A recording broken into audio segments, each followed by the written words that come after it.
જાતું રાજા થઈ જાય, જાતું ભિખારી થઈ જાય. એની પાછળ અનેક જન્મનું વિજ્ઞાન પડેલું છે. પરમાત્મા એટલો વિમઝિકલ નથી, ગમે તેમ ઉછેટ છે. દરેકને દેહ મળ્યો છે, એની પાછળ એનો કંઈક નો કંઈક ઉદ્દેશ, અને એ ઉદ્દેશની પરિપૂર્તિ કરવી એ જ જીવનનું ચરમ લક્ષ્ય. એટલે ઓળાના આ ગુરુને કરીને એને એ દાખલો એ પણ કાલે આપણે ડિટેલમાં કહ્યો. ઓળા પછી એને અજગરને ગુરુ કર્યો, એ અજગરની વાત પણ આપણે ચાલી ગઈ, અને સમુદ્રને ગુરુ કર્યો. એમ કરીને કુલ 15 ગુરુની વાત આપણે ગઈકાલે સાંજ સુધી ચાલી ગઈ. કુલ 24 ગુરુ કર્યા છે કે છે. ખરેખર તો 24 છે ને, 24 એ બરાબર નથી. એ પણ ઇલિસ્ટ્રેટિવ છે, એ એક્ઝોસ્ટિવ લિસ્ટ નથી. ખરેખર તો એક એક પ્રત્યેક પ્રાણી, પ્રત્યેક પદાર્થ ગુરુ છે. આ તો 24 એ તો એક એમણે ફક્ત દાખલા માટે આપ્યા છે. હા, એ કઈ કમ્પ્લીટ લિસ્ટ નથી. એક એક પદાર્થ, એક એક પ્રાણી, એક એક વસ્તુ, એક એક વ્યક્તિ, બધા જ ગુરુ થઈ શકે. આખી સૃષ્ટિ ગુરુ છે. સજ્જનને પણ ગુરુ કરો, દુર્જનને ગુરુ કરો. સજ્જન શું કરવું એ શીખવાડે છે, દુર્જન શું ના કરવું એ શીખવાડે છે. માટે દુર્જનને ગુરુ કરવો, દુર્જન પણ ગુરુ થાય. તો સજ્જન અને દુર્જનને પણ ગુરુ કરો. તો 15 ગુરુ કાલે કરાયા. આજે 16મા ગુરુથી આપણે વાત શરૂ કરીએ છીએ. 24 ગુરુ કર્યા એને. આખી ભાગવતની કથામાં તમે ઘણી વખત સાંભળ્યા છે. 25મો ગુરુ એને કર્યો છે, એ આજે આપણે સમજાવીશું કે 25મો ગુરુ પણ એક છે કે જે ગુરુ તમારા માર્ગ કરવા જેવો છે અને કરવો જોઈએ. એ 25મા ગુરુની વાત પછી આજે કરીશું. તો 16મો ગુરુ એને પારધી કર્યો. પારધી પાસેથી 2 વસ્તુ શીખ્યો. એક તો પારધી પાસેથી એવું શીખ્યો કે મધ માખ્યો ગમે તેટલું મહા દુખે, એને એટલું કરેલું છે. આ બધું જે મધ પણ ભોગવો છે કોણ? પારધી છે. વડે બધી માખીઓને ઉઠાડી મિલીને એવી રીતે અવધૂત જે છે, જે સંન્યાસી થઈ ગયો છે, એને પોતે માથાચીક કરવી નહીં. જે કંઈ જ્યાં મળી જાય ત્યાં આગળ એને રહેવું. આ અવધૂતના માટેનું આ એક શિખામણ છે. આપણે માટે શિખામણ નથી. આપણે માટેની શિખામણ જુદી છે. કારણ ગ્રહસ્થીઓની શિખામણ જુદી, અને અવધૂત જે સંન્યાસ લીધો છે એની શિખામણ જુદી. સંન્યાસીએ માથા ફોડીને એને આ મઠ ને મંદિર ને મકાન ઉભા કરવા નહીં. કોઈનું મકાન હોય ત્યાં જઈને રહી જવું. એ પોતે સ્વયં પોતે અનિકેતા. એને કોઈ, મારે કોઈ મકાન નહીં. તમે મકાન કરાવો, તમે સિમેન્ટ લાવો, તમે કાળા બજાર કરો, તમે કાળા બજાર સિમેન્ટ લાવો, તમે કડિયા જોડે, હુતાર જોડે મજૂરી તમે કરી, મને એક રૂમ રહેવા આલો, બસ પતી ગઈ. એને સંન્યાસી બબાલમાં પડવું નહીં. મકાન કરવાનું, મઠ કરવાનું, મંદિર કરવાનું, એના વહીવટ કરવાને, એના ટેક્સ ભરવાને, એના માટે સિમેન્ટ લાવવો, ચૂનો લાવવો, આ બધી બબાલ સંન્યાસી ના જોઈએ. એ વાત એને સમજાય. મધ માખ્યો ભલે એ ભેગી કરતી, આપણે મધ ખાવા હાથે વાત છે. તો આપણે તો ફક્ત આપણા જરૂરિયાત પૂરતું મધ ખાઈ લેવું, બાકી બીજી કશી કડાકોટમાં પડવું. સંન્યાસ લીધો ને પછી બબાલમાં પડે તો ગ્રસ્તાશ્રમ શું ખોટો છે ભાઈ? તો અમે ગ્રસ્તાશ્રમમાં કોણ ના પાડે છે? તમને ગ્રસ્તાશ્રમમાંથી કોઈ કાઢી મેલે છે? શું કામ સંન્યાસી થયા? સંન્યાસી થયા છતાંય ઉપાધિ તો રહી, તો એની પાછી પરોજન તો ઉભી રહી. તોય પાછા બંગલા ને, તોય પાછા મઠ ને મંદિર ને, એ તો કરવાનું ઊભું રહ્યું. તોય પાછું એની ચિંતામાં કડિયા ઉતાર જોડે તમારા માથાથી કરો. તમારું આત્મકલ્યાણ ચૂકી જવાના. સંન્યાસ લીધો છે તો પછી છોડી દો. જો છોડ્યું તો છોડ્યું. જયારે છોડ્યું જ છે તો પછી પકડવાની શી જરૂર છે? પણ રાગ રહી ગયા છે એટલે છોડે છે તોય પાછું જઈને પકડે છે. છોકરાને છોડ્યા તો ચેલા ચેલીઓને પકડે છે, અને બંગલા છોડ્યા તો મઠને જઈને પકડે છે, મંદિરને જઈને પકડે. ભાઈ શું કરવા? તમે છોડ્યું તો છોડી જાણો, અને નહીં તો રહો. કોઈ ના પાડે છે સંન્યાસ શું કામ લો છે? સંન્યાસ કલયુગમાં કઈ કમ્પલસરી નથી. સંન્યાસ છે પણ કમ્પલસરી નથી, એટલીસ્ટ કલયુગમાં તો નથી. તો રહો ગ્રસ્તાશ્રમમાં. ભગવાને ક્યાં સંન્યાસ લીધો હતો? રામે, કૃષ્ણ ભગવાને ક્યાં સંન્યાસ લીધો હતો? તો કઈ સંન્યાસ કમ્પલસરી છે એવું ઓછું છે. એ તો એક એવી સ્થિતિ આવે જયારે આત્માનો એકદમ વિકાસ થાય અને એ સંન્યાસમાં પ્રવેશ કરે જ્યાં રાગ રહ્યા જ નથી બિલકુલ, જેના અંતઃકરણમાં બિલકુલ રાગ ખતમ થઈ ગયા છે, એ માણસ સંન્યાસ લઈ શકે. હજુ તો રાગ તો છે, કથા કરીએ છીએ, પણ બૈરા છોકરામાં રાગ છે, પૈસામાં જો રાગ છે તો પછી રહો ગ્રસ્તાશ્રમમાં, કિલ્લામાં રહો. કિલ્લાની બહાર નીકળીને લડશો તો માર ખાઈ જશો. સંન્યાસ લેવો એટલે તો કિલ્લાની બહાર નીકળવા જેવી વાત છે. ત્યાં તો દુશ્મનો ઉભા છે, કામ, ક્રોધ, લોભ, મોહ મારીને ચોપા કાઢી નાખે. એના કરતા કિલ્લામાં રહીને લડવું સારું. બહાર નીકળશો તો વનમાં જશો તો વનમાં જાણે કે રાગ પડેલા છે તે રાગ તમને ત્યાં પણ નુકસાન કરશે. રાગ અને દ્વેષ એ બે જ્યાં સુધી હૃદયમાં છે ત્યાં સુધી સંન્યાસ લેવાય જ નહીં. ભગવાને ગીતામાં કહ્યું, નિત્ય સંન્યાસી યો ન દ્વેષથી ન કાંક્ષતી. નિર્દ્વંદ હોય મહાભાવો એ સુખમ બંધાત પ્રમુચ્યતે, એ શાંતિથી બંધમાંથી નીકળી જાય. બાકી રાગ અને દ્વેષ પડેલા હોય ત્યારે કે સંન્યાસ લો તો તમે બે કોરાના ચૂકી જાઓ. વનમાં જાઓ તો વનમાં તમારા રાગ તો તમારી જોડે, જે છોડવાનું છે જોડે લઈ જાય છે. ખરું છોડવાનું સ્ત્રી પુત્રાધિક નથી, ખરું છોડવાનું બંગલા નથી, ખરું છોડવાનું તો રાગ અને દ્વેષ છે તો જોડે લઈ ગયો. વને પિદોષા પ્રભવંતી રાગીણામ, વનમાં જશો ત્યાં પણ રાગ જો જોડે પડ્યા છે તો ત્યાંય દોષ ઉભા કરશે. વને પિદોષા પ્રભવંતી રાગીણામ અને ગૃહે પંચેન્દ્રિય નિગ્રહ તપા, ઘરમાં રહીને પણ તમે પંચેન્દ્રિય નિગ્રહ કરો, તમે તપ કરો. કોણ ના પાડે તમને કરવા? કરો ને ભાઈ. ઘેર રહીને પણ પંચેન્દ્રિય નિગ્રહ થઈ શકે છે. બહેના છોકરા ના પાડે છે, સત્સંગ કરવાની કોઈ ના પાડે છે, સ્વતંત્ર છે, છૂટ છે. પણ વનમાં જશો, બંગલા છોડીને ત્યાં મઠ મંદિર ઉભા કરી દેશો, કાંક રાગ પડ્યા છે.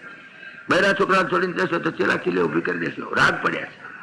રાગ જાલેજી પડ્યા છે ત્યાં સુધી કોઈ ઉપાધિ તમારે થવાની ક્યાંય ને ક્યાંય. વને પિદોષા પ્રભવંતી રાગીણામ ગૃહે પંચેન્દ્રિય નિગ્રહ તપા અકુત્સિતે કર્મણિય પ્રવર્તતે નિવૃત્ત રાગસ્ય ગૃહમ તપોવનમ. જે અકુત્સિત કર્મમાં પ્રવૃત્ત થયો છે, જે પવિત્ર કર્મ પ્રવૃત્ત થયો છે, એ તો ઘેર રહેતો પણ એને તો અકુત્સિતે કર્મણિય પ્રવર્તતે નિવૃત્ત રાગસ્ય ગૃહમ તપોવનમ, એને તો ઘર જ તપોવન બની જાય. એને તપોવનમાં જવાની જરૂર પણ નથી. રાગ અને દ્વેષ એક જ્યાં લગી પડ્યા છે ત્યાં સુધી સંન્યાસ નહીં લેવાય. અને ગ્રસ્તી હોવા છતાં જો રાગ અને દ્વેષ મટી ગયા તો એ નિત્ય સંન્યાસી, તો એ નિત્ય સંન્યાસી ગણવો તમારે. સંન્યાસ નો અર્થ સમ્યક ન્યાસ, સમજણ પૂર્વક છોડી દેવું, સમજણ પૂર્વક નો ન્યાસ, એનું નામ સંન્યાસ. સમ્યક ન્યાસ, સમજણ પૂર્વક નો ન્યાસ, એનું નામ સંન્યાસ. તો રાગ દ્વેષ તો પડ્યા, કેવી રીતે મેળ પડે? એક ખેડૂત હતો, એ ખેડૂતે એના ખેતરમાં કૂવો કરાયો. કૂવો ખાસો 30 ફૂટ ઊંડો કર્યો એટલે મીઠું પાણી આવ્યું, સરસ પાણી આવ્યું, એવું મધુર પાણી આવ્યું. ખેડૂત બિચારો રાજી થઈ ગયો. એને થયું કે મારે આ કૂવાનું ઉદઘાટન કોક સંત આવે તો એના હાથે કરાવવું છે. કૂવો ચણીને તૈયાર કરેલો, થાળું બાળું નહીં કરેલો, પણ કૂવો ચણીને બરાબર તૈયાર થયો, પાણી બહુ સરસ આવ્યું. એને થયું કે હવે તો કોક સંત પધારે ને તો એના હાથે ઉદઘાટન ક્રિયા કરાવું. એ વિચાર કરતો તો એવામાં ગામમાં સંત આયા, કોઈ સંત આયા ને જઈને પગે લાગ્યો, મહારાજ મારે ત્યાં મારા કૂવો કર્યો છે ખેતરમાં અને એની ઉદઘાટન ક્રિયા મહારાજ તમે કરો તો સારું, તમે સંત છો, તમારા હાથે ઉદઘાટન ક્રિયા કરાવો. સંતે કહ્યું કે સારી વાત છે ભાઈ, લે એમ કર, આવતા રવિવાર રાખીએ, આ રવિવાર આવે ને પછી રવિવાર રાખીએ, આપણે તારા કૂવાની ઉદઘાટન કરીશું. પેલો કે બહુ સારું બાપજી. ખેડૂત તો રોજ ખેતરમાં તો જવું જ પડે ને જાય. બીજા ખેતરમાં ગયો તો કુવામાં જોવે તારી ગંધ મારે. અરે ગંધ મારે છે, તો મારે ઉદઘાટન ક્રિયા કરાવી સંત પાસે અને આ તો હારી ગંધ મારે છે નહીં. આ શું કહેવાય? ગંધ કેમ મારે છે? બધાને પૂછ્યું ભાઈ શું થયું છે, આ ગંધ કેમ મારે છે? કે જો ભાઈ કાલે રાતે અંધારું હતું, તમારા કુવાનું થાળું વાળું હતું નહીં, અને અંધારું હતું ને બે કૂતરા બાળતા આવ્યા તો મોં બે પડ્યા અંદર, મરી ગયા અંદર, અને એ કૂતરા ગંધ મારે છે. કુવા કાલ રાતના પડ્યા છે ને આખી રાત ગંધાયા. કૂતરા આવતા હતા, બાજ્યા હશે, લડ્યા હશે, પડ્યા હશે અંદર, ભણ નહીં, મરી ગયા છે કૂતરા. અરે મરેલા કૂતરા અંદર પડ્યા છે, ગંધ મારે છે. ચિંતામાં પડી ગયો બિચારો, મારું ઉદઘાટન ક્રિયા કરવી હતી, આ શું દશા થઈ? જજ મહાત્માને વાત કરી, મહારાજ આવી દશા થઈ છે, આ કૂતરા મોં પડ્યા છે, મરી ગયા અને ગંધ મારે છે બહુ, ઉદઘાટન તમારા હાથે કરાવવાનું, પણ શું થશે? મહાત્મા કે એમાં કઈ ચિંતા કરવાની નહીં, ભલા માણસ એમ જ કૂતરા કાઢી નાખીને કહું એટલું તું કરજે. કે શું કરવાનું બાપજી કહો? તો કે એક તો જાણે કે છે તે 10-15 ડોલો પાણી આમાંથી ઉલેચી નાખજે, સમજો ને, એટલે પછી બીજું પાણી તો આવવાનું નવું, પણ તું તને 10-15 ડોલો પાણી ઉલેચી નાખજે, પાણી ચોખ્ખું થઈ જશે. અને ઘરમાં જો હોય તો એકાદી ગંગાજળની લોટી હોય તો અંદર નાખજે, એટલે પાણી પવિત્ર થઈ જશે, પછી આપણે ઉદઘાટન થશે. પેલો કે હારું બાપજી હું એમ કરીશ. બીજે દાડે ગયો, જઈને એને તો મહારાજે તો 15 ડોલે પાણી કહી હતી, પણ આનો તો 30-40 ડોલે પાણી ઉલેચી નાખી, કારણ કે પર્ક્યુલેશન થી બીજું પાણી તો આવવાનું છે. અધિક હશે, અધિકમ પડો, એમાં શું વાંધો છે? કાઢી નાખવાનો 30-40 ડોલે પાણી. મહારાજે ભલે 15 કહ્યું, તો 30-40 ડોલે પાણી ઉલેચી નાખી.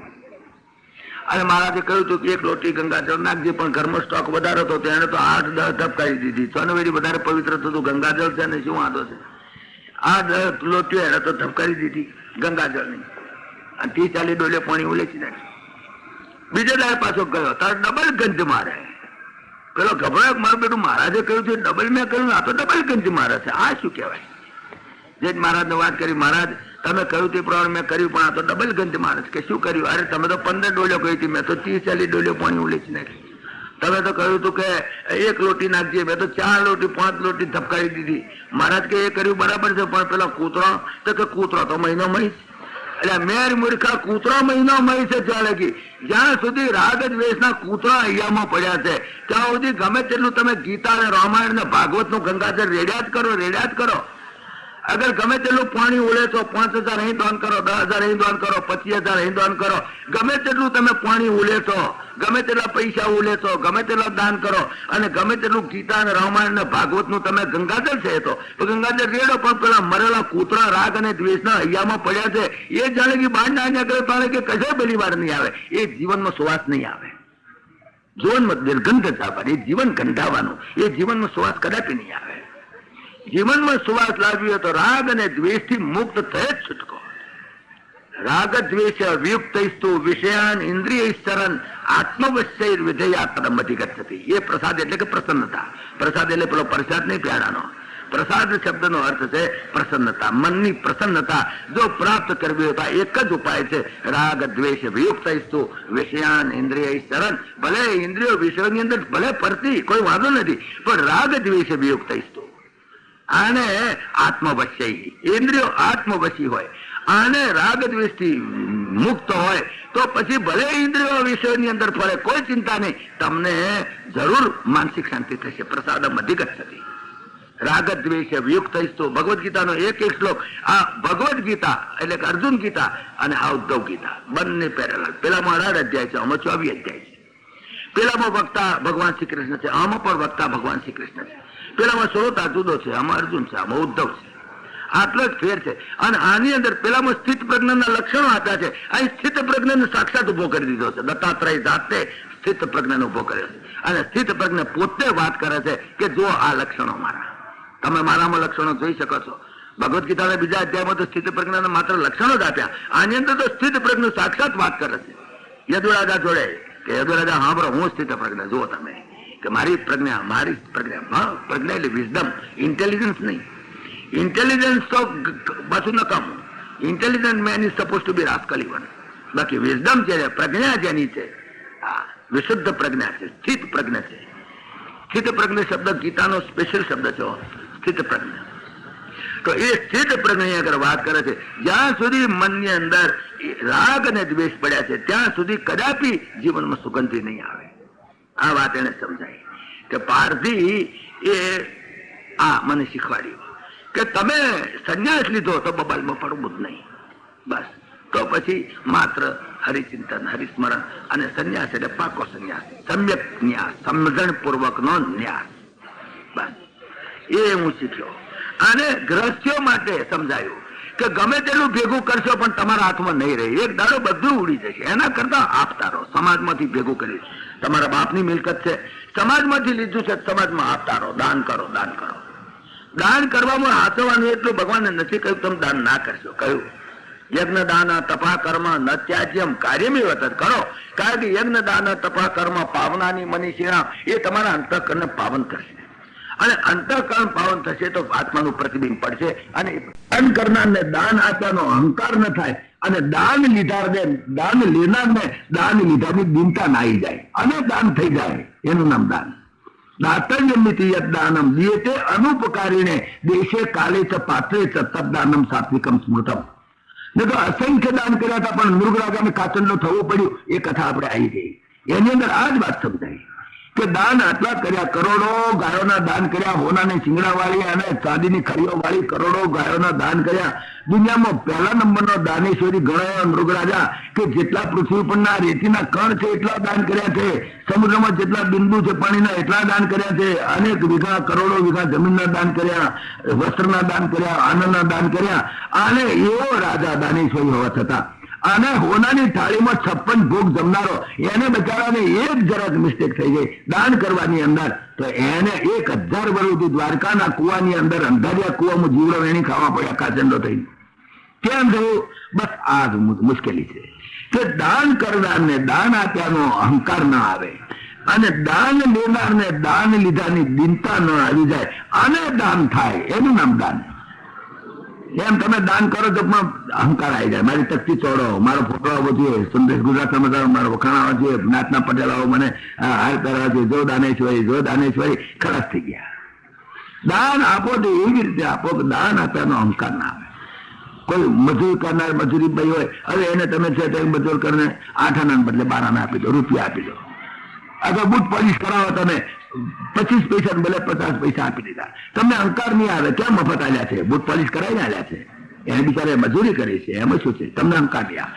પેલા દિનતા નહીં આવે, મેં કઈ મફત દીધા છે, મેં કેવી તાટલા જેવું કરીને મેલી છે, જો મોડું દેખાય એવા બુટ પોલિશ કરી છે, તો પછી મને અહંકાર નહીં આવે. એને પેલા દિનતા નહીં આવે. અને છતાં 4 આનાનું દાન થઈ ગયું. 4 આના બદલે 8 આના હતા ને, 4 આનાનું દાન થઈ ગયું. પણ દાન આપનારને દાન આપ્યાનો અહંકાર ના આવ્યો, દાન લેનારને દાન લેનારની દિનતા ના આવી, એનું નામ દાન. જેમ આપણે સુરામા ચરિત્રમાં આપણે સાંભળી ગયા કે દાન મેં આપ્યું છે, હું આપું દે અને કંઈક એને બિચારાને લાચારી આવે ને, મેં લીધું, મારે લેવું પડ્યું, બસ એ લાચારી પણ ના અનુભવી જોઈએ. એવો લાચારી આવે ને તોય આપ્યું ના કહેવાય. લ્યો તમે પેલો કે લાવો પૈસા, બસ ખરાબ થઈ ગયું, દાનની કિંમત ગઈ. લ્યો કહ્યું ત્યાં નહીં લેતા જાઓ, નહીં જાઓ ઘેર બેઠું પહોંચાડીશ. ભગવાન શ્રી કૃષ્ણ ઘેર બેઠું પહોંચાડ્યું. લેતા જાઓ એમ કહેવાનું નહીં. તમારા મજૂરને શું કામ લાવવા પડે? અરે હું મારે પહોંચાડી દઈશ, તમે જાણો નહીં એવી રીતે, તમે જાઓ તે પહેલા ઘેર પહોંચી જશે. સુદામાને એવી રીતે એને દાન કર્યું કે જ્યાં સુદામાને દિનતા ના આવી ગઈ. અરે લાવો મહારાજ, હાથ લાવો કરવો પડે બ્રાહ્મણને, એ એને નહીં થવા દીધું. બ્રાહ્મણ થઈને હાથ લાભો કરે. બ્રાહ્મણો તો જગતને આપે, બ્રાહ્મણો જગત પાસેથી લીધું નથી, ઘણું હાલ્યું છે. તો આ પવિત્ર બ્રાહ્મણને હું હાથ લાંબો કરવાની એને મજબૂરી કરું નહીં, મારે એવું નથી કરવું. ભગવાને દાન આપ્યું આ પ્રમાણે. એટલે દાતવ્ય મિતિ યદ દાનમ દીયતે અનુપકારિણે, હું ઉપકાર કરું છું એમ નહીં, મારી પર અનુગ્રહ કરો અને લો. અને દેશે કાળે છે પાત્રે છે, દેશ કાળ અને પાત્રનો વિચાર કરીને તમે આપો તો એ દાન કહેવાય. તો આ પારધી પાસેથી એ પણ શીખ્યો કે મધમાખીએ મધ ભેળું કીધું, ન ખાધું ના ખાવા દીધું, અને લૂંટનારે લૂંટી લીધું રે, કયું ભજન આવે છે ને. તો એ ભજન ની અંદર આ વાત લખી. એટલે પારધીને મેં ગુરુ કર્યો. એ મારો 16મો ગુરુ. 17મો ગુરુ મેં કર્યો. જો ગુરુ ગમે તે થઈ શકે. ઘણા માણસો કે ગુરુ દત્તાત્રેયને આ શું બુદ્ધિ ઉજી કે વેશ્યાને જઈને ગુરુ કરી. અરે વેશ્યા પણ ગુરુ થાય. દ્રષ્ટિ છે, બીજું કઈ નથી. વેશ્યામાં તમારી વેશ્યાની દ્રષ્ટિ છે એટલે તમને વેશ્યા દેખાય છે. આત્મા સ્વરૂપે તો બધા જ સરખા છે. આત્માના સ્વરૂપે તો કોઈ ખોટું નથી. વેશ્યા પાસેથી એને લીધી કે શું શિક્ષા લીધી કે એક વેશ્યા હતી વિજયનગરની અંદર પીંગળા કરીને, અને આભૂષણો સજીને આમ બેઠેલી ઘરાકની ચિંતા કરે, ક્યારે ઘરાક આવે, ક્યારે ઘરાક આવે, આશામાં નાશામાં સજામાં આવે. પાછી કોઈ દેખે, કોઈક આવતો દેખે કે અહીં જ આવશે, અહીં આવશે, પેલો હેડ્યો જાય, પાછો જીવ બળે કરે, આ તો અહીં ના આવ્યો, જતો રહ્યો. વળી પાછા બીજા ઘરાકની ચિંતા કરે, ત્રીજા ઘરાકની ચિંતા કરે. સજામાંથી રૂમમાં આગી પાછી થઈ રાત 1 વાગે કંટાળી, અને પછી એને એક નિરાશા ઉત્પન્ન થઈ. નિરાશી એ શબ્દ પણ ઇમ્પોર્ટન્ટ છે. નિરાશ થઈ જવાની વાત નથી, પણ નિરાશી આશા છોડી દેવી. કોઈની આશાએ રહેવું નહીં. આ દુનિયામાં કોઈની આશાએ રહેવું પડે એ સ્થિતિ આપવી જોઈએ નહીં. નિરાશી યત ચિત્તાત્મા ત્યક્ત સર્વ પરિગ્રહ, એ શબ્દો ભગવદ ગીતા વાપર્યા છે. એ જ અહીંયા આગળ આ ઉદ્ધવ ગીતામાં છે. ઉદ્ધવ ગીતા અને અર્જુન ગીતા બિલકુલ પેરેલલ છે, બિલકુલ પેરેલલ. જેવા અધ્યાય એમાં છે એવા અધ્યાય એમાં છે. પેલામાં ગુણત્રય વિભાગ યોગ, અમે ગુણત્રય વિભાગ યોગ છે. પેલામાં પુરુષોત્તમ યોગ, અમે પુરુષોત્તમ યોગ. પેલામાં અસુર દૈવી સુસંપત્તિ વિભાગ યોગ, અમે દૈવી સુસંપત્તિ વિભાગ યોગ. પેલા 18 અધ્યાયના 24 અધ્યાય, બાકી બિલકુલ પેરેલલ છે. તો આ સમજાવવા માંગે છે. નિરાશ છેવટે એને થયું કે આશામાં મેં ઊંઘ છોડી દીધી, મારી ઊંઘ ઉડી ગઈ, અને આખી રાત ઘરને બારણે બેસી રહી, પણ કોઈ પુરુષ ના આવ્યો. આ વેશ્યાની દશા નથી, આ એક કોઈ પણ દુકાનદારની દશા છે. દુકાને બે આખો દાડો, કયો ઘરાક આવે તો એના ખિસ્સામાંથી મારા ખિસ્સામાં આવી જાય. રોજ ઘરાકની આશામાં બેસી રહે. એક એ વેશ્યા જેવું જ છે, બીજું શું છે? આશામાં કોણ આવે તો હું મૂડી લઉં, કોણ આવે તે એને ચોટલી કાપી લઉં, કોણ આવે તે એને ખંચેરી લઉં. બસ આ જ સેવા કરવાની કરે તે, પણ કોણ આવે સેવા કરાવવા? બેટા કોઈ સેવા કરાવવા આવતો નથી. સેવા તો અમારે ઘણી કરવી છે, અમારે તો ઘણી ઈચ્છા સેવા કરે, પણ કોઈ સેવા કરાવનારો મળે તારે કરીએ ને. અને જો સેવા કરાવનારો મળે તો પૂરેપૂરી સેવા કરી નાખીએ, છોડીએ નહીં એને, પૂરી સેવા કરી નાખીએ. પણ સેવા કરાવનારો કોઈ આવતો નથી. સેવા કરનારો તો ઘણા છે, સેવા કરાવનારા જડતા નથી. આશામાં આશામાં બેસી રહે, બસ તમે કોક આવે તો હું લઉં. છેવટે કંટાળી ગઈ, અને કંટાળી ગઈ એ જે બોલી છે એના હૃદયના ઉદ્ગારો અમારા વ્યાસનારાયણે નોટ કરી લીધા ભાગવતી અંદર.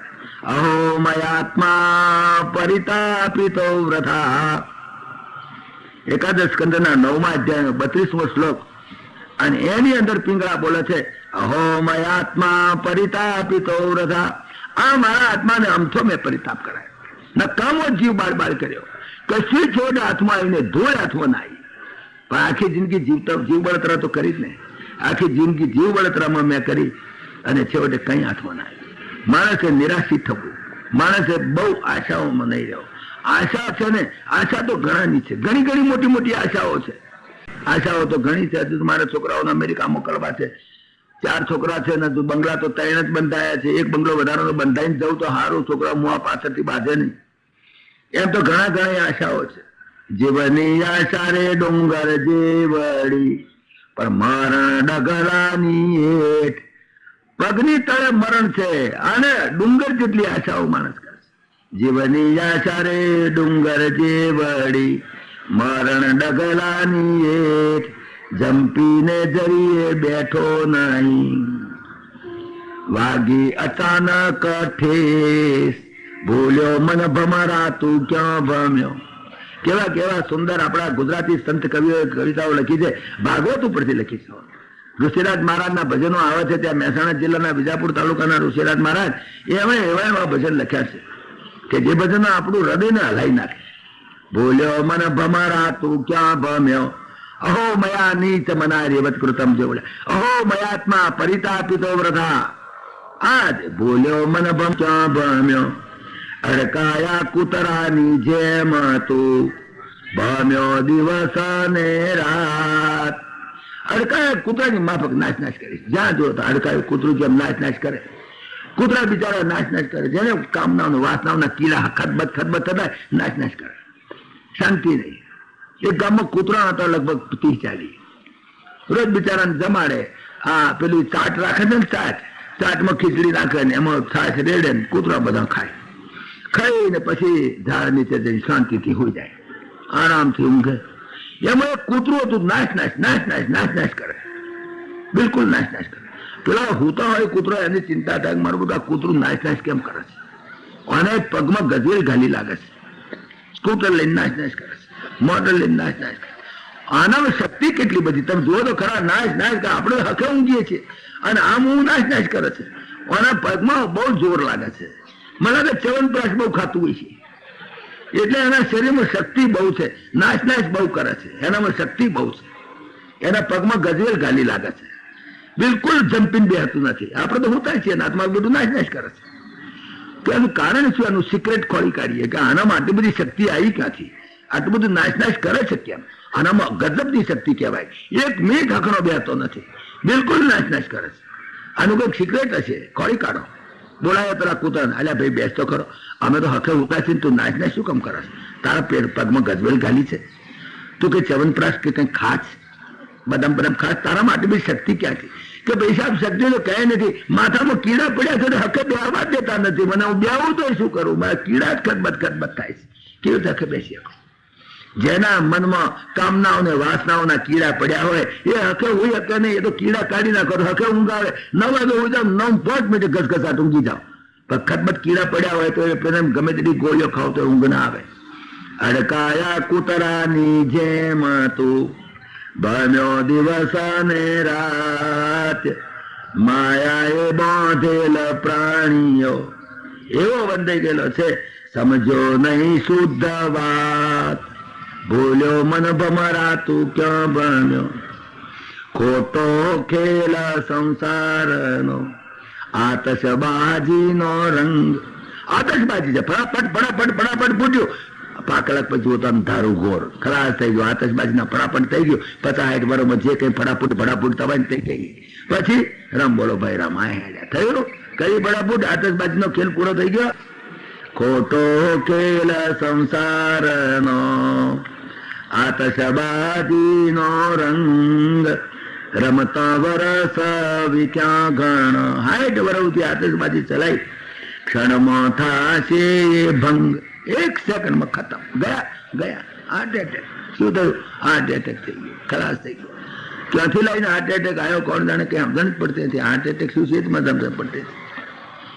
જન્મ મરણ તણી આપદા નથી કઈ સંકટ શેલ, ધંધો કરતા રે ઢળી પડ્યો. દુકાને ગયો તો મોં મરી ગયો, લ્યો દુકાનમાં ગબડી ગયો. ધંધો કરતા રે ઢળી પડ્યો, જેમ કઈ ઘોંચીનો બેલ. ઘોંચીનો બેલ એ મરવાનો, તારે ફરતો ફરતો જ મરવાનો. એને ફરવાનું જે છે ને ત્રણ ફરતે એક દાન ઢળી પડવાનો, બસ. આ ઘોંચીનો બેલ છે, બીજું કઈ ના મળે. માણસ જેવો દેખાય છે એટલું, એનો આકાર મનુષ્યનો છે, બાકી ઘોંચીનો બેલ જ છે, બીજું કઈ નહીં. રણ રે સંબંધે આવી મળ્યા સુતવિત દારાને દે. આ બધા રણિયા છે, બધા રણિયા કહીએ ને, રણ સંબંધે આવ્યા છે, લેવા દેવા આવ્યા છે મારા બેટા. રણ રે સંબંધે આવી મળ્યા સુતવિત દારાને દે, લેવા દેવા રે જ્યારે માટે માર્ગ લાગશે તે. જ્યાં લેણ દેણ પૂરી થઈ બેટા હેરતા થશે, કાં તો આપણે હેરતા થઈએ. ક્યાં રહ્યું? કોણ કોની વાત કરે, કોણ કોને પૂછે? આ સ્થિતિમાં માણસ સમજો ને, ભૂલ્યો મન ભમરાતું ક્યાં ભમ્યો, નિશ્ચય જાણો રે રહેવું નથી. આટલો તો નિશ્ચય કરો, આટલો તો નિર્ણય કરી જ નાખો કે મારે રહેવાનું નથી જ, આ મારી પરમનન્ટ જગ્યા નથી જ. જો એટલો નિર્ણય થઈ જાય, એ તો થાય છે થોડીક વાર, પણ પછી થતો રહે છે. આ સ્થિતિ છે મનની સ્થિતિ. એ આવે છે ખરી, નથી આવતી એમ નહીં. હા, સ્મશાનાંતે ભોજનાંતે મૈથુનાંતે ચ યા મતિ સા મતિ સતતમ ચેત્સ્યાત નરો નારાયણો ભવે. જે સ્મશાનમાં જાઓ છો ને એ મનની સ્થિતિ જે થાય છે કે એક દાડો આપણે આવું થવાનું છે. બિલકુલ છોકરો કે બાપ અને જાય અને એને સ્મશાનમાં તમે વળાવવા જાઓ, ત્યાં હળગતો દેખો, સ્મશાનને અંતે જે મતિ એવું બોધે. ભોજન કર્યા પછી તમે ભલે બાજરીનો રોટલો ખાઈને છાશ ખાઈને બેઠા હો, પણ પછી 5 પકવાન આવે તો પછી તમે નહીં અડો. એ તે વખતે જે મનની સ્થિતિ. સ્મશાનાંતે ભોજનાંતે મૈથુનાંતે, અને મૈથુનને અંતે જે સ્થિતિ પડી મળી અપ્સરા આવે તો એને સામું ન જુઓ. તો એ સ્થિતિ જે મનની જે છે એ જે ક્ષણિક થાય છે, સ્મશાનાંતે ભોજનાંતે મૈથુનાંતે ચ યા મતિ સા મતિ સતત ચેત્સ્યાત. જો એ સ્થિતિ, એ મનની સ્થિતિ જો સતત રહે તો નરો નારાયણો ભવે. તો એ માણસ નારાયણ જ બની ગયો. પછી નારાયણમાં એમાં કોઈ ફેર ના રહ્યો. સ્મશાનાંતે ભોજનાંતે મૈથુનાંતે ચ યા મતિ, એ મતિ જો સતત રહે, સતતમ ચેત્સ્યાત, તો નરો નારાયણો ભવે. તો નરમાંથી નારાયણ થવામાં કેટલી વાર છે? તમે નારાયણ છો જ, ક્યાં તમારે થવાનું છે? તમે છો જ. તો આ સ્થિતિ છે, પણ એક નિર્ણય થવો જોઈએ, મારે જવાનું જ છે ચોક્કસ. નિશ્ચય જાણો રે રહેવું નથી, જૂઠો જગત વિશ્વાસ, એથી રે જે તું વેગળો, આઠે પહોર ઉદાસ. આઠે પહોર બસ એનાથી વિરક્ત રહેજે. આ બધો ખેલ છે, એક દાડ જવાનું નિશ્ચિત છે. આ સમજાય, એ સમજણ જો આવી જાય, દેહ તણો ફળ એક છે. આ દેહ મળે છે એનું એક જ ફળ. તમને દેહ મળ્યાનું ફળ તો તમે લીધું નહીં, આબો કર્યો પણ કેરી તો ખાધી નહીં. દેહ તણો ફળ એક છે, ભાવે ભજીએ ભગવાન. ભાવથી ભગવાનને ભજો, આ જ દેહનું ફળ છે, બીજું કોઈ ફળ નથી. દેહનું ફળ પેડા બરફી ખાવાનું નથી, દેહનું ફળ વિષયોમાં જવાનું નથી. દેહનું ફળ માત્ર ભગવાનનું ભજન, એ જ દેહનું ફળ છે. બીજા સાધન રે સંસાર નહીં હરિનામ સમાન, ભૂલ્યો મન ભમરા તું ક્યાં ભમ્યો. આ મને સમજાયું કે કર્યું ભેગું પણ કશું હાથમાં ના આવી. છેવટે ધૂળ ધણી થઈ ગયું અને દફે પાણી થઈ ગયું. આ વાત મને પેલા પારધીએ સમજાઈ હો. પારધી પાસેથી હું શીખ્યો, અને પિંગળા વેશ્યા એ 2 જણા પાસેથી મને આ વાત સમજાવવાની મળી. મેં 18મો ગુરો કર્યો. કોણ? ટીટોડો. હવે ટીટોડો તમે જુઓ, એ ટીટોડા મને બરાબર સમજાવી દીધું. હા, એક ટીટોડો હતો, ક્યાંકથી માણસનો લોચો લઈ આવીને ઉડતો હતો, બધી હમડીઓ પડી પાછળ. પેલો જાય નાઠો આગળ, આ જાય પાછળ. નાશ નાશ નાશ નાશ નાસીને ટોંટિયા થાકી ગયા બચારા, દુખી ગયા, ની પાંખો દુખી ગયા, હેરાન થઈ ગયો. પેલા આના પાછળ હકે બે અવાજ ના દે, હકે બે અવાજ ના દે છે ને. પેલો માણસનો લોચો દેખી ગયા છે, પૈસા દેખી ગયા છે ને, મારા બેટા પાછળ પડે. આવીને ઇન્કમ ટેક્સ વાળા, સેટ ટેક્સ વાળા, બોન્ડ ભણે જોન બધા અહીંયા ચલે ને. ફંડફાળા વાળા આપણા પગથિયા તોડી નાખે. ફંડફાળા વાળા મારે ઘેર કઈ ના આવે, શાનો આવે?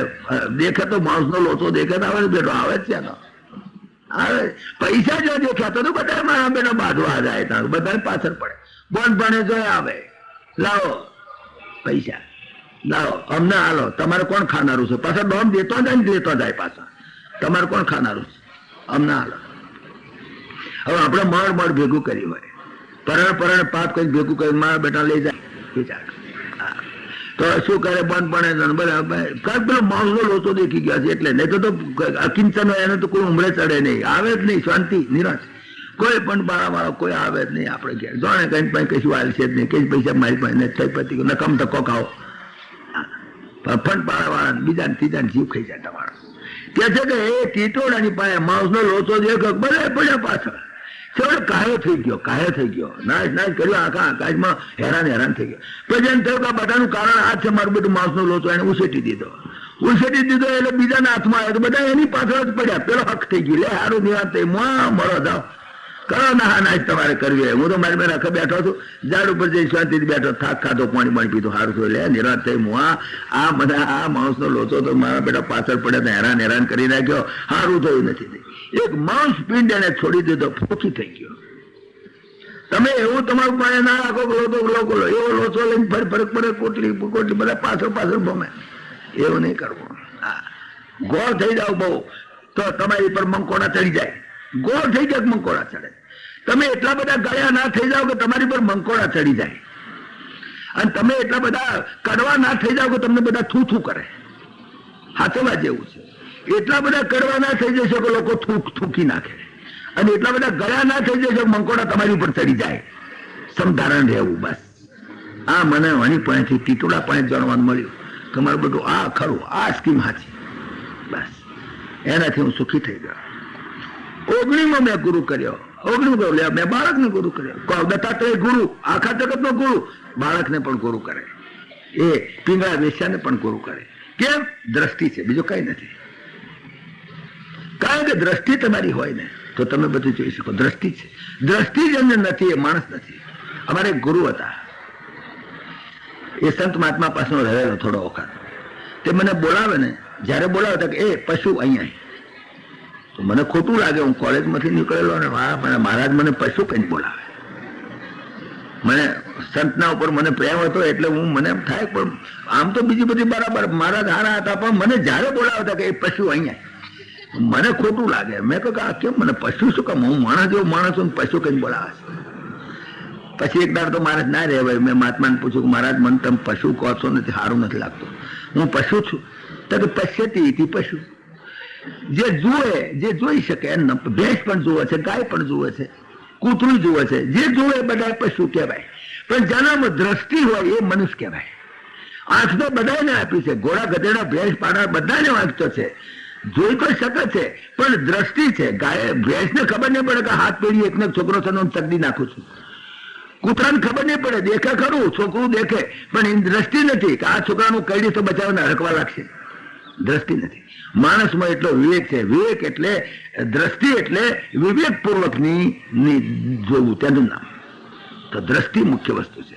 અહીંયા આગળ દત્તાત્રેય ગુરુ પાસે દ્રષ્ટિ છે. તમે જુઓ, દ્રષ્ટિ હશે ને અને વિવેકપૂર્વકની દ્રષ્ટિ હશે તો તમને બાળકમાંથી પણ જાણવાનું મળશે. બાળક પણ તમને કે જે બાળક હતું એ બાળક છે, માન અપમાન બિલકુલ નહીં. તમે જો બાળકને અંદર બે વસ્તુઓ છે. એક માન અપમાન નથી, એક રાગદ્વેષ નથી.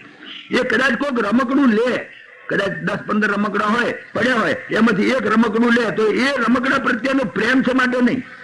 નહીં તો 80 રૂપિયા વાળું રમકડું પડ્યું મેલે 3 આના વાળું રમકડું હાથમાં ચાલે. કારણ કે એને એવું નથી કે 3 આના વાળું છે માટે ના લેવાય, ને 80 રૂપિયા વાળું જ લેવાય. એટલે જે રમકડું લે છે એની અંદર એનો કોઈ રાગ નથી. અને કોઈ રમકડું તોડી નાખે, કદાચ રમતા રમતા તોડીએ નાખે, એકાદ રમકડું પછાડે, તો એ રમકડાને પછાડવામાં એનો દ્વેષ નથી. બસ સ્વાભાવિક લે છે ને સ્વાભાવિક તોડે છે. એને લેવાનું મન થાય લે છે, તોડવાનું મન થાય તોડે છે. એને લેવામાં કોઈ રાગ નથી, તોડવામાં કોઈ દ્વેષ નથી. ભાઈ ખાવું છે તો કોઈ રાગ નથી, નથી ખાવું તો કોઈ દ્વેષ નથી કે મારા નથી ખાવું માટે નકામું છે. નહીં, નકામું કઈ નથી ને હારું કઈ નથી. મારે મારી જરૂરિયાત પર મારા આત્માના આનંદ ખાતર મેં વસ્તુને લીધી છે, મારા આત્માના આનંદ ખાતર મેં વસ્તુને છોડી દીધી છે. બસ મુખ્ય આત્માની અંદર આનંદિત રહેવું, આત્માની અંદર મસ્ત રમણ રહેવું, બસ એ જ આ બાળકમાંથી હું શીખ્યો. અને બીજું એને કોઈ પણ કરો મરણ, એને માનાપમાન તુલ્યો મિત્રારી પક્ષયો સર્વારંભ પરિત્યાગી, આ બધા જે વિશેષણો આપ્યા છે એ તમે જો બધા વિશેષણો કોમન.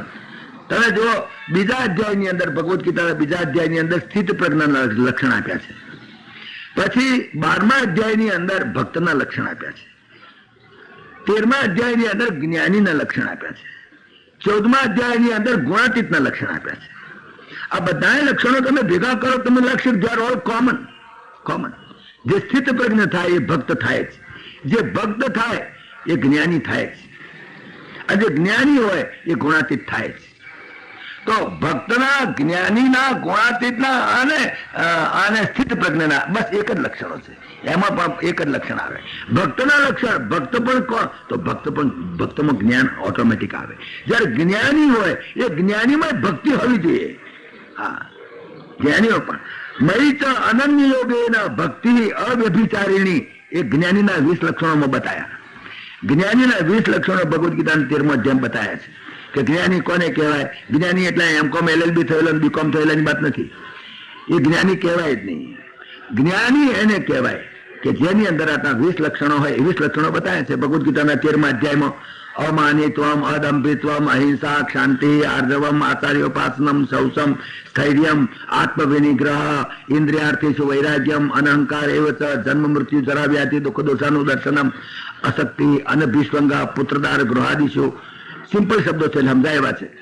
નિત્યમ ચ સમચિત્તત્વમ, ઇષ્ટ અનિષ્ટ ઉપપત્તિષુ, મયી ચ અનન્ય યોગેન ભક્તિ અવ્યભિચારિણી. વ્યભિચારિણી નહીં, ઘડીકમાં આનંદ, ઘડીકમાં આનંદ, ઘડીકમાં આનંદ એવી નહીં. એક સ્થિર ભક્તિ, અનન્ય ભાવથી ભક્તિ, એનું નામ અવ્યભિચારિણી કહેવાય. જેમાં કોઈ વ્યભિચાર નથી. વ્યભિચાર એટલે આડાવડા જવાનો, અભિચાર એટલે જવું. વ્યભિચાર શબ્દ ખરાબ શબ્દ નથી, વ્યભિચારને પોલ્યુટ આપણે કહીએ. વ્યભિચાર એટલે જેનું આચરણ બિલકુલ વિરુદ્ધ દિશામાં છે, એનો અભિચારણ એ અર્થમાં છે. તો આ પ્રકારે બાળક પાસેથી હું એ શીખ્યો કે માન અપમાન નહીં. બીજું ભરણ પોષણની સંત સાધુને માટે આ પણ હું શીખ્યો કે અવધૂત જે સંન્યાસી થયો એને ભરણ પોષણની પણ ચિંતા નહીં કરવી. ક્યારે ખાવા મળશે કે નહીં મળે તો ભલે, ના મળે તો એની ઈચ્છા, પરમાત્મા આપે છે, એને ચિંતા હોવી જ ના જોઈએ. જો સંન્યાસ લીધો અને ખાવાની ચિંતા, ખાવાની લાયક, તો એ સંન્યાસ નહીં. ભરણ પોષણની ચિંતા સંન્યાસી કદાપી કરે નહીં. મારે આજે બપોરે ક્યાં ખાવાનો ચિંતા હું શું કામ કરું? 12 વાગશે ને પેટમાં ઘંટ વાગશે એટલે આવશે ખાવાનું, મળી રહેશે. નહીં મળે તો કઈ વાંધા જેવું નથી. હોજે મળશે, ચાલ નાઈ જવાનું, હોજે નહીં મળે કાલે હવા મળશે, ક્યાં એટલી મળી જવાનું. બસ ભરણ પોષણની ચિંતા નહીં. જયારે તમને એક દાખલો કહું, વિવેકાનંદ જયારે તે વિવેકાનંદ બહુ પ્રસિદ્ધ નહીં થયેલા, પણ છતાંય તે વિવેકાનંદ દેશમાં બધે બહુ ફરતા. વિવેકાનંદ એક દિવસ એક ગામથી નીકળ્યા, ટ્રેનમાં બેઠા. જે ગામે જવું તે ગામ લગભગ બપોરે 1 વાગે આવવાનું હતું. સવારમાં 7 વાગે ટ્રેનમાં બેઠા, બપોરે 1 વાગે ગામમાં એને ઉતરવાનું હતું. હવે ટ્રેન ચાલી, 10 વાગ્યા, 11 વાગ્યા, વિવેકાનંદને ભૂખ લાગી. અરે ભૂખ્યો થયો છે, ભૂખ લાગી. ગાડી તો ચાલે, ગાડી તો ક્યારે 1 વાગે પહોંચે. 1 વાગે કોણ ત્યાં જવાનું એ નક્કી નહીં, કોણ ત્યાં જમવાનું છે એ નક્કી નહીં. ભૂખ લાગી સંતને, ભગવાનને ચિંતા કરવી પડે છે.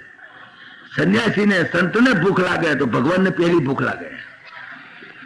વિવેકાનંદ ભૂખ્યા થાય એટલે ભગવાન ભૂખ્યા થયા, બંદોબસ્ત કરવો પડે. સંતને તો કઈ ફિકર નથી, બેઠા.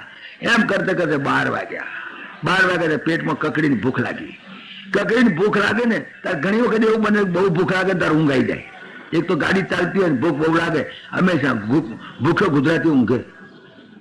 શું તમને ખબર છે? ભૂખ્યો ગુજરાતી ઊંઘે અને ભૂખ્યો મારવાડી રડે. મારવાડી ભૂખ્યો ત્યાં રડવા બે હો, અને ભૂખ્યો મરાઠો ગાય. જો મહારાષ્ટ્રીયન કોઈ ભૂખ્યો ત્યાં ગાવા બે, એને ગાય ન શોખીને. જો ભૂખ આની નિયમ છે એવા. ભૂખ્યો ગુજરાતી ઊંઘે, ભૂખ્યો મારવાડી રડે અને ભૂખ્યો મરાઠો ગાય.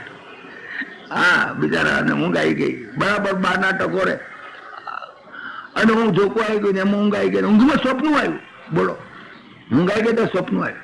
સ્વપ્નમાં એવું આવ્યું કે 1 વાગે ટ્રેન ઉપર ગાડી પર ઉતર્યા અને સ્ટેશન આગળ ઝોંપો હતો. ઝોંપાની બહાર નીકળ્યા તો આગળ સામે એક વડલો હતો. એ વડલાની નીચે બેઠેલા સામે એક મારવાડી આવતો હતો, હાથમાં ટિફિન બોક્સ અને લઈને આવતો હતો.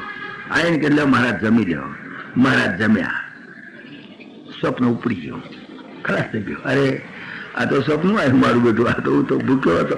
અમે ભૂખ્યો હોય ત્યારે સ્વપ્નું આવે અને સ્વપ્નમાં ખાવાનું સ્વપ્ન આવે પાછું. હા કે ભૂખ્યો હોય ને ત્યારે માણસ સ્વપ્ન આવે. એક નિયા બિચારા બહુ ભૂખ્યા થયેલા, 3 દાડાના કડાકા, એવા કડાકા થયેલા 3 દાડાના. અને શું કરે પણ પોહે ગુજામ પૈસો નહીં. રસ્તામાં જતા હતા એક લારી વાળો ભજીયા તળતો હતો અને ભજીયાની સુગંધી લારી વાળાની બહુ સારી આવે, ઘરના કરતા સારી આવે છે. શું કરે રસ્તામાં ભજીયાનું મન થયું, મોંમાં પાણી આવી ગયું, ભૂખ્યો કડાકા થયેલા. જઈને પેલા લારીભાઈ કે ભાઈ તું મેં ભજીયો આને 100 ગ્રામ. કે રૂપિયો લાવો. કે રૂપિયો તો નથી, ભલા આદમી રૂપિયો હોત તો ભૂખ્યો છું પણ પેલા ના આવ્યા ભજીયા. આગળ જતા ફૂટપાથ ઉપર બેસી રહ્યો, બેઠો બેઠો ઊંઘી ગયો. ઊંઘી ગયો ને સ્વપ્નું આવ્યું. ઊંઘી ગયો ને સ્વપ્નું આવ્યું. હવે સ્વપ્નમાં એને ભજીયા જે તમારા આખા દાડાની જે વિચાર એ સ્વપ્નમાં બના. આખા દાડાના કરેલા મનોરથ સ્વપ્નમાં આવે. એમ આખી જિંદગીના કરેલા મનોરથ અને વાસનાઓ અને કામનાઓ બીજા દેહમાં આવે. એ જ વાસના એ જ કામના એને લઈ જાય ત્યાં આગળ. કામૈ તૈતે ઋતજ્ઞાના પ્રપદ્યંતે અન્ય દેવતા. જે કામના યમ યમ વાપી સ્મરણ ભાવમ ત્યજત્યંતે કલેવરમ તમ તમેવેતિ કમતે સદા તદ્ભાવ ભાવિતા. સદા તદ્ભાવ પ્રભાવિતા. તો આ મિયાને તો ઊંઘમાં સ્વપ્ન આવ્યું. સ્વપ્નમાં એને પોદળો તળીને ખાતો. બોલ, હવે સ્વપ્ન તો અખંડ જ હોય છે, સ્વપ્નમાં કઈ રિલેવન્સી ના હોય કશી. પોદળો તળીને ખાતો. પોદળો તળીને પોદળો નાખ્યો ને પેલા એમાં તેલમાં તો છમ કરતો પોદળો આવી ગયો અને પોદળો તળીને ખાતો. એને જાગ્યો એટલે ગભરાયો કે મારું બેટું મને બહુ ગંદુ સ્વપ્ન આવ્યું, આ તો બહુ ખરાબ સ્વપ્ન આવ્યું, મારું અનિષ્ટ થશે. હા આવું સ્વપ્ન આવ્યું, આ તો બહુ ખરાબ કહેવાય, હવે મારું શું થશે? બીજા 2-4 જણાને પૂછ્યું ભાઈ મને તો આવું ખરાબ સપનું આવ્યું તો શું થશે મારું? અરે કે તો બહુ અનિષ્ટ થાય ભલા માણસ. પણ શું થાય એનાથી? શું થાય તો જ્યોતિષીને પૂછવું પડે. અમને કઈ ઓછી ખબર પડે. પછી કોઈ જ્યોતિષીને ખોઈ કાઢે. ગયો જ્યોતિષી પાસે. જ્યોતિષભાઈ કે મહારાજ મને એક બહુ ખરાબ સ્વપ્ન આવ્યું. શું સ્વપ્ન આવ્યું? અરે મહારાજ બહુ ખરાબ સ્વપ્ન આવ્યું કે મેં પોદળો તળીને ખાધો. હા એ તો બહુ ખરાબ કહેવાય. આવું ખરાબ સ્વપ્ન તો ના આવ્યું. હા કે મહારાજ ખરાબ હવે શું થાય? કે એનું બહુ અનિષ્ટ થાય. તો કે શું અનિષ્ટ થાય? તો કે તો ટીપડામાં જોવું પડે, જોઈને કહેવાય. તો કે જુવાન મહારાજ ટીપડામાં તો રૂપિયો આવ્યો કે મહારાજ રૂપિયો હોત તો પોદળો શું કામ તળીને ખાતો? તો ભજ્જત ના ખાત. રૂપિયો નહોતો તાર તો પોદળો તળીને ખાતો. રૂપિયો હતો તો પોદળો શું કામ તળત હતું? ભજ્જત કઈ નથી. શું સ્થિતિ છે માણસની તમે જુઓ. જે ભાવ મનની સ્થિતિની વાત છે. આ દરેક વસ્તુ પર મનની વાત આવે છે. તમારી મનની સ્થિતિ તમને ભ્રમાવે છે. આ મનની સ્થિતિ તમને બીજો દેહ પકડાવે છે. બસ મુખ્ય વસ્તુ કામના અને વાસનાનું જાળું એનું જ આવાગમન છે. કાલે સમજણ પાડીને દેહનું પણ આવાગમન નથી, આત્માનું પણ આવાગમન નથી, મનનું આવાગમન.